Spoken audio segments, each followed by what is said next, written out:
Okay. Oh well, we don't need to do it all now. I didn't. Okay. Yes, we do. Right. We're back. This is Jeff. And how you doing? It's Claude. How are you? And it's been too long. How do you know it's been too long since Jeff and Claude have done our review show? Because as Claude says all the time, we're giving it away for free. We're deep into our third review, and that's just us warming up to talk to you all. So we'll call these the bonus minutes.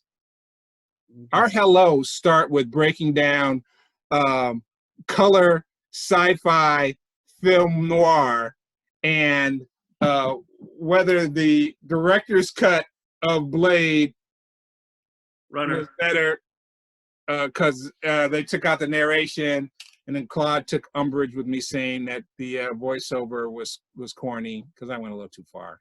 Mm-hmm. Well, yeah, I didn't take too much umbrage, but I said, you know what?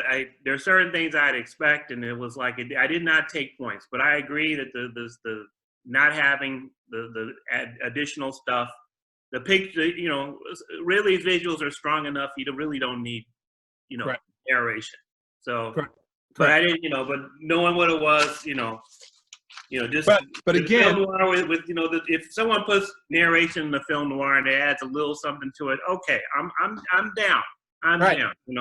My only point was, I'm not trying to say that it was corny, but I am trying to say is that the director felt like he should take it out in his director's cut, and it was, and I'm saying that it was only in there originally because that's part of the genre. And when he rethought about it some more, and then in his director's cut, said, I don't actually need that to fulfill the full genre. And we only went there, ladies and gentlemen, because we make our hard segues. I actually went all the way from, it's Nash, not Mars. Bruno Nash, Eddie Murphy's sci-fi, film noir, comedy film, which I only watched it because I thought it was going to be terrible, because that's how I recall it being terrible, and it wasn't terrible, it was just bad. And so I want to be completely fair and honest. All right, and I'll leave that one to you because I had no desire to see it. I'm not going to see it. Maybe someday, I don't know, but yeah, I wasn't drawn to it. So there wasn't anything to be drawn to it. I only watched it for the one reason, just to see how terrible it might be, and it wasn't terrible. It was just bad. Okay. And that drawing us back to what was good, which is where we went to Blade Runner, and I was trying to be fair to Eddie because I was saying, look, a lot of people have tried to throw multiple genres onto sci-fi, which is my favorite genre, and they don't always work. And it worked for Blade Runner, but we both can mutually agree that the visuals were strong enough in Blade Runner by itself that it was a visually compelling futuristic state world that was truly film noir without the voiceover. It just wasn't, it didn't need it. It gave all the important aspects of film noir, all of the important aspects. Too much, let's cover down since that's what we're recording, ladies and gentlemen, because Claude and I, we go hard segue. This is hard segue number 5,682 before we even do our review show. This is the segue episode. So they put every single film noir thing into Blade Runner. First, people were smoking far too much. We're way in the future, and everybody. Why? Wow. One, it's film noir, so we need the excuse for why there's so much doggone smoke. Because if it's film noir, there's got to be smoke. Then, if it's in color, now he may have invented this, I'm not sure, but color film noir, and you can correct me on this. So now if you say if it's in color, film noir is usually in black and white. And what's the next most important thing for film noir is shadows. Lots of shadows, long, deep shadows, shadows, dark. So we're in the lower section of Earth, everybody down the street level. Everyone's living in high rises. All the people are down on the street level. It's dark, it's whatever. And the thing that they invented that was new, I think, Claude, is color film noir has to be neon. There has to be lots of neon if it's color, which I don't, neon doesn't make any sense or matter in black and white film noir. Well, it did in the 80s though, and there were a couple of things actually. Another reason why there was so much smoke, and you're right, there is definitely smoking in film noir. But another thing is that Ridley Scott came from. There was a bunch of these commercial directors from from the late 70s to the 80s that were transplants to Hollywood. And if you took a look at their commercials and a lot of other movies, they definitely bounced the hell out of, with smoke and shadows and all that type of stuff. So that was just the aesthetic at the time.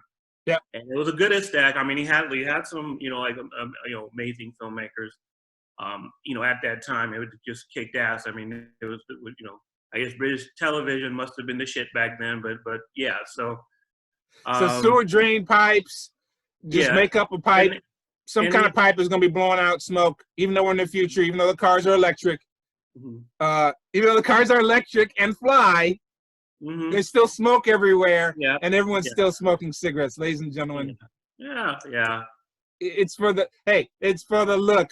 I just bite it, says Big Willie style. Well, to add more to the technology out of place, let's just keep in mind that every company that was referenced in that movie is now out of business. We no longer have Pan Am. We no longer have Atari. We no longer have. So, exactly. I mean, I'm not doing it to make fun of it. To me, that makes me endear it more. And I'm so glad that he, the sequel, that they paid homage to those. So all the product placements, right? Yeah. Yes. All the product placement for products that are no longer there. No longer there. They were the things, back at that time. And we lived long enough, praise God, that we lived at a time when the film was supposed to be happening, which is crazy. So yeah, so that's a hard segue to the wonderful Blade Runner. Blade Runner's still awesome. You still have to watch them both. Those within the sound of our voice. And I'd honestly say I never expected, and I think we're probably the only show that has made a connection between Blade Runner and Pluto Nash. Pluto Nash. You saw it here first, ladies and gentlemen. Come on. Not here first. I will take your word that there's a connection, because again, I haven't seen it, but hey, this is the show. This definitely deserves some views. This is the show. Like, comment, and subscribe, please. Please. This is the show. No one else is going to cover it for you like this. You have to watch them both.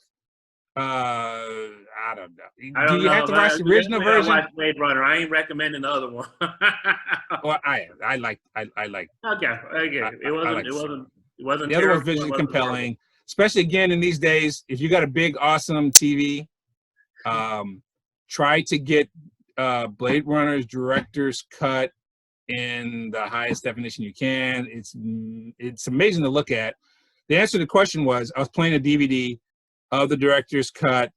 So it was 10 years after the movie came out. So it had a lot of extra stuff on the careers of the actors thereafter, which was fun to watch, because now we're another additional 15 more years after.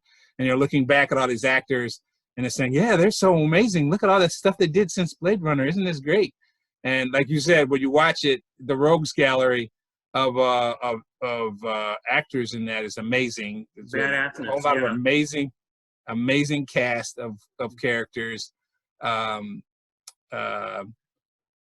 is worth seeing how the second one plays on the creator of the creatures can't really see, has his vision problems. One has thick glasses, the other one's just totally blind.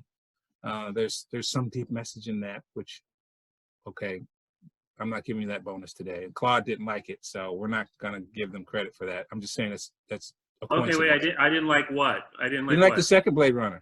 Yes, I did. Well, what are you saying that you don't want them to watch? You don't want to watch Pluto Nash. I thought you were talking about Blade Runner and Pluto Nash. I was Pluto like, Nash.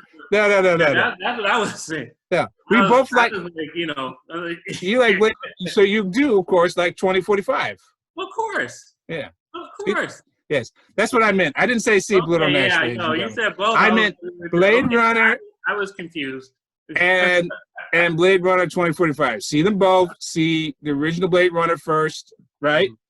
See the director's cut. I don't know if they have to watch the original theatrical release and the director's cut. Just watch one of them. Well, I mean, I think just for the sake, I mean, I would say see the original one that came out. I mean, see all of them. You know, I mean, you're not going. You know, I mean, I know you got to be picky with your time. If you're more of a film purist or whatever, okay, see the director's cut. But if you want to see what the popular zeitgeist picked up on, then That's a you good see point. them theatrically. You know, it's See the it's all good. theatrical release, then see the sequel. They're all So visually. see all three versions. That should be fun. Claude says watch all three. No Pluto Nash. There, no Pluto Nash. Don't watch the fourth. The visually, you can watch Pluto Nash if you want to see something that's bad but not terrible. That's all I'm saying. Does that one have a director's cut? Yeah. The director's cut was he would have left the whole thing on the cutting room floor. That would have been the director's cut. All right, so so we'll bring this to close. This is hard segue. These are the bonus issues. Legendary service delivered by Jeff and Claude for you all. I have one more question. When you were looking at director's cut, were you watching the extra information? Were you listening to the director's narration while you were listening to it, or No. or do you have a feature where the information pops up on the side, like when you're watching Amazon Prime or something? Yeah, I didn't do it this time. And it's one of those older DVDs where I could have played the director's narration and they come in. I just wasn't watching it that way at that time. Or commentary, whatever they call Commentary. it. For those of you out there who still have DVDs, DVD authoring, when they first came out, they gave you lots of extra bonuses, like DVD authoring, which the intros would play. See how technology brings in things and then they go away and they don't ever come back, right? You know, DVD authoring is about as alien to this audience, I'm teasing you all out there now, as liner notes. And if you know what a liner note is, liner note it into our comment, okay? Mm-hmm. That's right. And you're definitely our people. We speak to everybody, but we speak to everybody. We want you. You definitely are people. So once upon a time, there was this thing called DVD authoring. So when you put the disc in, a menu would come up. And the better ones, certainly, the better ones, the menus were creative, right? I mean, that was its own artistic thing together. I mean, they might have action, and then if you say, I want to see just certain scenes, when you click on certain scenes, then they would do something that comes from the movie without spoiling it, right? Or it would loop something. Hey, here's the equivalent, ladies and gentlemen. You know how when you're in Netflix, and you hover over a movie, and then they start playing a little bit of the movie, certain sequences of the movie, and if you've already seen it, you know that the sequences they're showing are not necessarily representative of the film at all. They're just to get you to say, I'm sure happy I have my Netflix membership. Look at all these great films they have. You know how that is? That's DVD author. Mm-hmm. And they used to put lots of extra bonus things on the DVDs to make it worth your while to purchase them. That's what Claude's talking about, including, which is usually pretty cool, you could choose the audio option where the director and maybe the producer or other person involved in putting a program narrates the film and tells you why they made certain choices. And those are cool. A lot of times they're cool. Yeah, so you guys missed out on that. You guys have an invention called YouTube, and you can just type up the stuff and get to the point. So oh, there's that. So again, we're going to bring this hard segue to the close so that we can go to our regular episodes. We do this all the time. We give you the bonus. This is the show where we give you all the bonus features. We give you so I'm Jeff Johnson. Claude Faitier. And stay with us. Listen to some of the other things we got. Let us know what you think about them. Look for the dot. Boop.